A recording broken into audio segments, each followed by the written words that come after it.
Clutch സമൂസയുടെ പിന്ന് change ചെയ്യുന്നതിൻ്റെ ഒരു കാര്യം പറയാൻ വേണ്ടിയാണ് വന്നത്.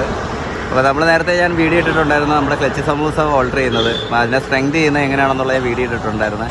അതേപോലെ തന്നെ നമുക്ക് ആപ്പയുടെ വാൽവിട്ടാണ് ചെയ്യുന്നത്. അല്ലാതെ തന്നെ നമുക്ക് വേറൊരു പിന്ന് ചേഞ്ച് ചെയ്യാൻ പറ്റും. പിന്ന് മാത്രം ചേഞ്ച് ചെയ്യേണ്ടവർക്കൊരു കാര്യമുണ്ട്, അത് പറയാൻ വേണ്ടിയാണ്. അതുകൊണ്ട് ഈ ഒരു പിന്നാണ് നമുക്ക് ഉപയോഗിക്കാൻ പറ്റുന്നത്. കറക്റ്റ് സൈസാണ്.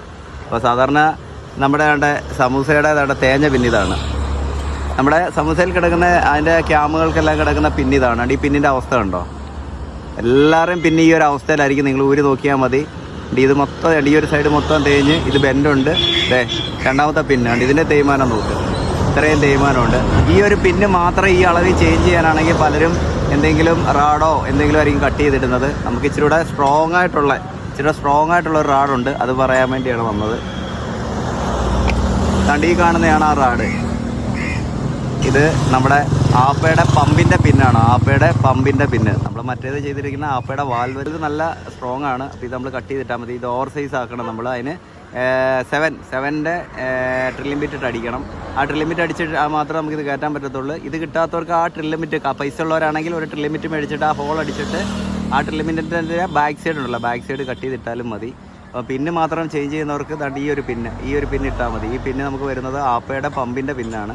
ഇത് 30 രൂപയുള്ളൂ ഇതിൻ്റെ വില. ഇത് മാത്രം ചേഞ്ച് ചെയ്യണം. ഇത് മാത്രം ചേഞ്ച് ചെയ്താലും കുറച്ച് വ്യത്യാസം കാണിക്കും ക്ലച്ചിന്. അപ്പോൾ നിങ്ങളുടെ പിന്ന് ഒന്ന് നോക്കിയാൽ മതി. ആ പിന്ന് നിങ്ങളൊന്ന് മാറിയിട്ട് ഇത് ഇട്ട് കൊടുത്തു കഴിഞ്ഞാൽ ബെറ്റർ ആയിരിക്കും. ഇപ്പോൾ നമ്മൾ ഈ ഇരിക്കുന്നത് നമ്മളിപ്പോൾ സമൂസ ഓൾട്ടർ ചെയ്തതാണ്. നമ്മൾ സാധാരണ ഓൾട്ടർ ചെയ്യേണ്ട രീതിയിൽ തന്നെ ഓൾട്ടർ ചെയ്തതാണ്. ഇത് നമ്മുടെ പഴയ കേസ്. നമ്മളിത് മാറ്റി പുതിയ കേസിനകത്ത് നമ്മൾ ഓവർ സൈസ് ആക്കിയിട്ടുണ്ട്. നമ്മളിപ്പോൾ ചെയ്യുന്നത് നമ്മൾ സാധാരണ ചെയ്യുന്ന ആപ്പയുടെ പിന്നിട്ട് തന്നെയാണ് ചെയ്യുന്നത്.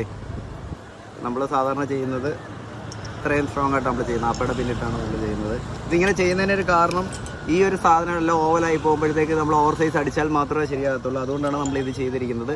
ഇതിന് നിങ്ങൾക്ക് തേയ്മാനം ഇല്ലെങ്കിൽ ഈ പറഞ്ഞ ഈ ക്യാമിനും ഇതിൻ്റെ ഈ ക്യാമിൻ്റെ ഹോളിനും ഈ ലിവറിൻ്റെ ഹോളിനും തേയ്മാനം ഇല്ലെങ്കിൽ നിങ്ങൾക്ക് ഈ പറഞ്ഞ പമ്പിൻ്റെ പിന്നിട്ടാൽ മതി. പമ്പിൻ്റെ പിന്നിട്ട് കഴിഞ്ഞാൽ നിങ്ങൾക്ക് ഇവിടെ ഓൾട്രേഷൻ ഒന്നും ചെയ്യേണ്ട, ഡയറക്റ്റ് ഇട്ടാൽ മതി. ഇത് നിങ്ങളുടെ ആവശ്യത്തിന് കട്ട് ചെയ്തിട്ടാൽ മതി. ഈ 2 പിന്ന് ചേഞ്ച് ചെയ്യാം.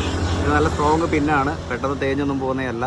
ആ തേഞ്ഞ് പോകുന്ന പിന്നിട്ട് കഴിയുമ്പോഴാണ് നമുക്കിതിന് ഷേക്ക് വരുന്നത്. അപ്പം എല്ലാവരും ഇതൊന്ന് ട്രൈ ചെയ്ത് നോക്കുക. ഇത് നമ്മുടെ ആപ്പയുടെ വാൽവിട്ട് സെറ്റ് ചെയ്ത സമൂസയാണ്. ഇതിന് പ്ലേയോ കാര്യങ്ങളോ ഒന്നുമില്ല. കണ്ടോ, പക്ക